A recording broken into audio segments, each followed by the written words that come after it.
Our next conversation today is with Denver's Democratic Congresswoman Diana DeGette. Thank you for your time. So good to be with you. Glad it worked out. And thank you also for being the first member of the Colorado delegation willing to sit down and talk about this difficult issue in an extended fashion. I appreciate that. Yeah, you bet. You are currently President Joe Biden's strongest defender in Colorado's Democratic congressional delegation. Why should he stay in the race? Well, he's done a fantastic job as president, and even in the last week we saw inflation is going down, jobs are going up, the economy's beginning to stabilize. We're not where we need to be yet, but we're getting there, and Donald Trump is a threat to our democracy. You know, so I want to ask you about that, because I used to believe Colorado Democrats when they said that they thought that democracy was on the ballot. But then you also watch Colorado Democrats for 2 cycles now prop up Republican election deniers because they think they're going to be easier to beat. So should voters believe Democrats when you say that democracy is on the ballot? Because at the same time, they play these games. Not you personally, but your party. I can't really comment on what you said about propping up, but I will tell you, if you read Donald Trump's Project 2025 agenda, the 900-page blueprint for really jettisoning our democracy that has been developed by the Heritage Foundation, I don't think that my statement is extreme. So I think, right, we're talking about a couple of different things that sometimes are the same thing and sometimes they're different things. One is the general election, right, the threat that you see posed by Donald Trump, and then the other is which Democrat is best poised to beat him. So I want to ask you about your thinking about why President Biden should remain in the race. Is it Biden's strength? Is it the weakness of possible Democratic replacements? Is it the chaos of having a replacement? What's your thinking behind that? So Joe Biden has been a successful president for 3.5 years. He has been nominated, I think it's like 87% that he got nationwide in the primaries and in the caucuses. He is in the convention next month. The delegates are pledged to him and Vice President Harris. And so that debate last week was devastating. It was terrible. But he's our nominee. So for us to throw him over for one debate performance is really not only logistically difficult, but it seems quite extreme given the success that he's had. And so I was obviously, like all the rest of the Democrats, really horrified at the debate. So what I did after that, I watched his rally in North Carolina the next day. I watched the other rallies that he had, including at the Black Church last weekend. I watched his sit down with George Stephanopoulos. And then, of course, last night, I watched his press conference. And I think that he has a deep knowledge of the issues, particularly the international issues, and he has a commitment to the ideas protecting a woman's right to choose, protecting LGBTQ rights, education, all of those things that Democrats believe in. And so at this point, if he does decide to drop out of the race, he's the one that's going to decide that. There's really not going to be much of a way that the Democrats could all band together and cause him to not run. So earlier this morning, your colleague, Democratic Congresswoman Brittany Petterson, called on President Biden to leave the race in favor of a Democrat that she says would have a better chance of beating Donald Trump. The question, if there was clear evidence that Vice President Kamala Harris or another Democrat would have a better chance of beating Donald Trump, then do you think Biden should consider stepping aside? I think that I've been looking at all of the polls, of course, really, really closely the last week. And it looks like the race is neck and neck because people don't yet know the huge threat Donald Trump is. Some are static, but if you look at the swing states, I mean, you look at the Wisconsin polling, it's pretty devastating. Well, so the polls are up and down. I guess my question is, but the national polls are the same. But my point is, that if Joe Biden saw that he didn't think he could win, he would drop out. But all the rest of these other candidates are in about the same place Joe Biden is at this point. So I think what Democrats need to do is we need to be talking to our constituents and the voters about the extreme MAGA positions of Donald Trump and his party. I hear what you're saying, that if Joe Biden thought that he couldn't win, then he could reassess. But my question is about your judgment. If you thought that another Democrat was better positioned to win, would you call on Biden to reconsider? Well, unfortunately, fortunately, I don't think Joe Biden is going to drop out of the race because I tell him to. At this point, he's our candidate, and so at this point, we need to make sure that the voters know about his successes over the last 3.5 years in conjunction with the Democrats in Congress, and also the real danger that an extreme Donald Trump presents to this country. Colorado's Democratic Senator Michael Bennet has said that not only does he think that Joe Biden cannot win in November, but that it could be such a catastrophic loss that the House and the Senate could both be held by Republicans. Is it worth sticking with Joe Biden if it results in that kind of Republican sweep? You'd be safe. You're in the safest Democratic seat in Colorado. But if it resulted in other Democrats getting wiped out? So I don't think that's going to happen. I disagree with Senator Bennet on that. If you look at the last few election cycles, particularly since the Dobbs case, the abortion decision, all of the polls have not really been able to measure voter intensity, particularly on the abortion issue. I think you know I'm the co-chair of the pro-choice caucus in Congress, and we have seen in election after election that in the New York special election on the George Santos seat just a couple of months ago, the weekend before, the polls showed neck and neck. And our candidate won by 11 points. And so I think that there is a lot of voter dissatisfaction with both candidates. They think they're both too old. And I understand that. But I think when voters know about the depth of Joe Biden and how he's doing, and when they see the extremism of Donald Trump. Come on, you know, Joe Biden was doing all this stuff the last 2 weeks and having a NATO conference in Washington, and Donald Trump was riding around on a golf cart.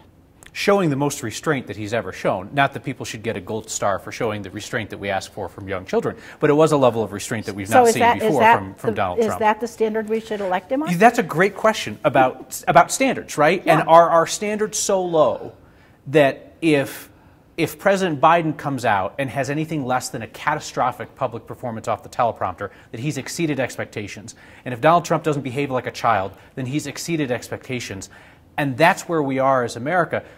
There's a line of argument that says that Americans are thirsting for somebody who is not just clearing a bar that's on the floor, and that Democrats could provide that choice with another person who's not Joe Biden or Donald Trump. Well, with all due respect, I think it is wrong to put Joe Biden and Donald Trump both at a bar on the floor.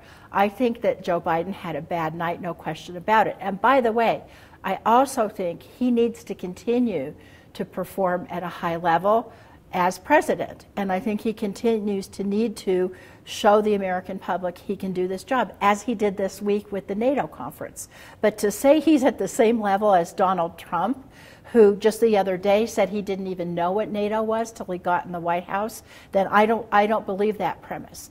And furthermore, Donald Trump was a disaster to this country as president the last time. This time, he's figured out what he needs to do, or what he thinks he needs to do. He's paired up with the Heritage Foundation.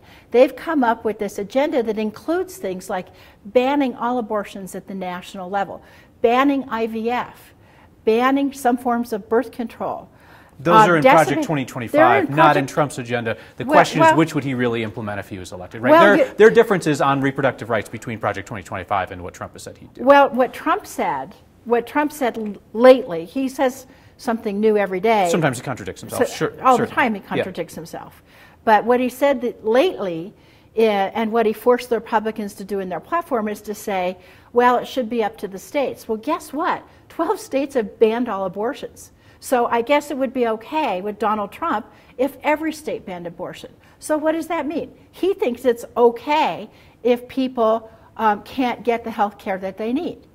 That's what he thinks, and that's not what the vast majority of Americans think. Very few Coloradans get face-to-face time with the president. You're one of them. For years, I have asked primarily Democrats who get face time with the president whether he is diminished. Happens to a lot of people when they reach his age. You spent time with him face-to-face since the debate. What Joe Biden did you see face-to-face? So let me just say, I've known Joe Biden for almost 30 years, and he's always been he makes verbal gaffes.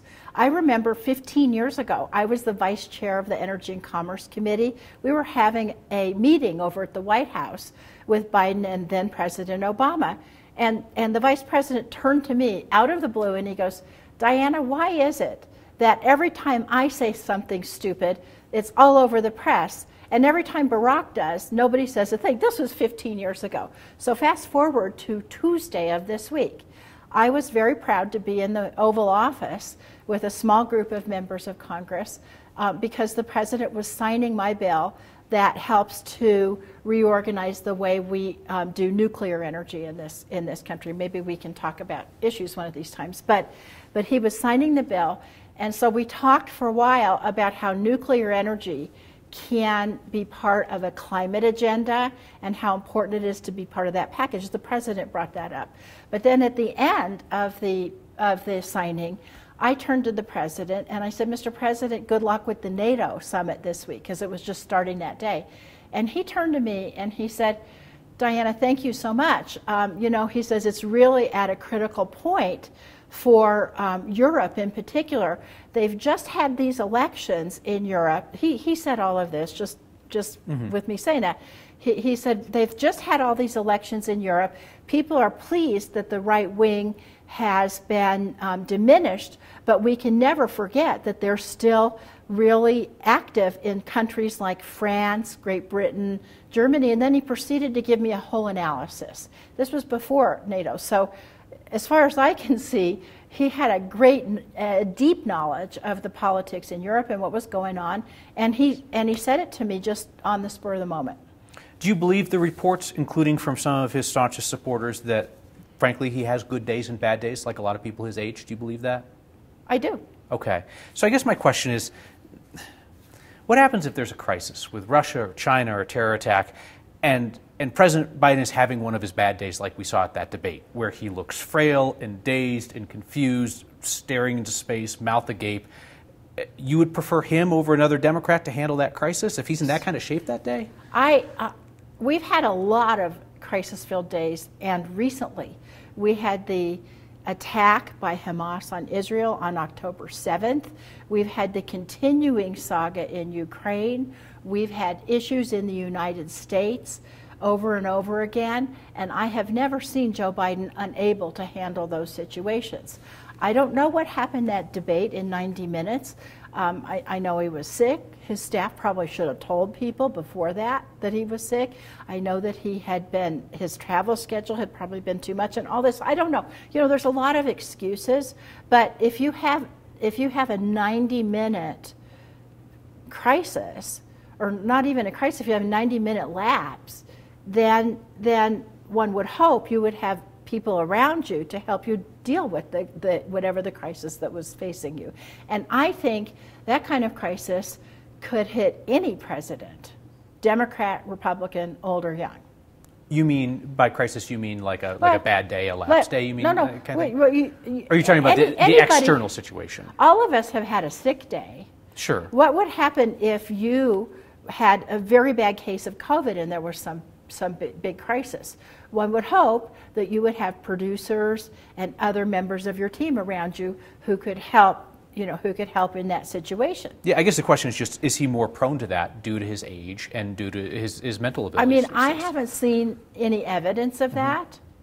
I haven't seen any evidence of that. Can I see what you're hearing from your constituents? Because Democratic Senator John Hickenlooper has said that calls to his office are running 9-1 for Biden to step out. Is that what you're hearing from folks? I'm hearing a lot of that. Yeah. So how does that figure into your calculus in terms of what you say publicly? Obviously, you're a staunch supporter of the president, but if you're hearing calls like that from your constituents overwhelmingly that Biden should step aside, how does that figure into your viewpoint? Well, I am very, I'm very sympathetic to what these constituents are saying, and most of them, what they're concerned about is they don't want Donald Trump to win in November. And what I think, in looking at the polls recently and in seeing the president's actions in the last week and a half, which I have really looked at in depth, I'm sympathetic, but I think we're going to beat Donald Trump. And the reason we're going to beat Donald Trump is because the vast majority of Americans, not just in Denver, Colorado, but around the country, disagree with his agenda. Are you nervous when the president gets in front of a camera without a teleprompter, like last night? Was that nerve-wracking for you?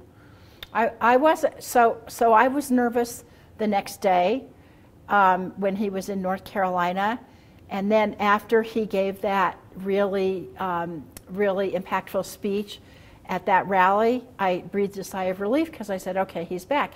And then, as I say, when I saw the president on Tuesday in the Oval Office, then I was again pleased to see him. I saw him face to face, as close as we are, and then of course the press conference. So I'm beginning to relax a little bit, but the pressure on him is enormous right now. One last question. You've stated your support for the president, but I haven't heard you say or suggest anything like other Democrats need to get in line or that kind of thing. But there are people saying that. There are Democrats saying, you know, he's our nominee, you must support him, time to get in line, no more of this talk. Because common criticism of Republican politics today is that there's just this lockstep allegiance to Donald Trump, even when there are questions raised about his fitness. Are Democrats risking getting into a similar trap here as they try to close ranks if people start saying get in line even if you have concerns about Joe Biden? I don't hear You're not saying that. I don't hear anybody. So we had a caucus meeting for the Democratic caucus this week, and Hakeem Jeffries got up and he said, we're all a family, we're all going to hear each other's opinions and we're going to be respectful about it. And that's exactly what we did for an hour and a half. And then we had a second meeting later in the week, and I was listening to what everybody was saying. People had different opinions, but the bottom line is we're all united around the fact that we need to win in November. We need to take the House back. We need to keep the Senate. Some of us think that there's different ways to do it, but ultimately we are a family, and that's the way we feel. When I left the meeting on I guess it was Tuesday morning of this week, actually I was leaving to go to the White House, one of the reporters outside shouted out to me, how bad was the violence in there? I guess he was thinking about the Republican conference where they had almost come to blows over the speaker contest, because we were all respectful and listening to each other, no leaks, and so that's the way the Democrats feel. I think somebody described it as being like a funeral, right? I didn't feel like it was a funeral. I felt like it was a really respectful exchange of ideas, and people were really respecting each other.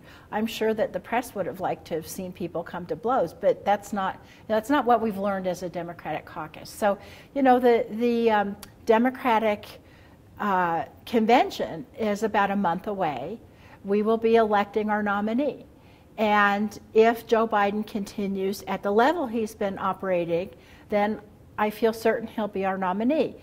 Am I disappointed that people are coming out and saying that he should drop out? I mean, no, they're entitled to their opinion, but I don't think that's going to be the best way for us to unite our party and to move forward and to win in November. I will say that I think that that Donald Trump and his party have become so extreme that when voters see this and when they start paying attention after the Democratic National Convention, then I think that you're going to see the polls change dramatically. But I still don't really have much faith in the polls because of the intensity of the voters. My friends who have been, you can imagine, I've been called by all of my friends and also many of my family members, and I said to them, and they said Joe Biden should drop out. And I said, well, you know, that's Joe Biden's decision. I'm not going to make him drop out. So if he decides not to drop out, are you then not going to vote for him? And they said, oh, no. Oh, no. And I said, well, are you not going to vote? And they said, oh, no, no. Donald Trump is too much of a risk to this country. That said, I'm sure you would agree that if Republicans nominate somebody who Americans feel is unfit to serve, that doesn't absolve Democrats of the responsibility to nominate somebody who is fit to serve, right? It will be a binary choice in the end, but those are two different things. But the right? issue here is not, is Joe Biden unfit to serve? That's not the question? No, because Joe Biden, he had a bad debate night, but if you look at his accomplishments from the last 4 years, If you look at just what he's done in the last week with the NATO conference, where he was able to make some agreements, getting our allies, our NATO allies, to send more weapon systems to Ukraine. If you call that unfit to serve, then that really is a really different calculus that you're comparing these two candidates on. Congresswoman Diana DeGette, I appreciate your time. I would acknowledge again for the record, you're the first member of the delegation willing to come in and take questions on this. Appreciate that as well. Happy to come back anytime.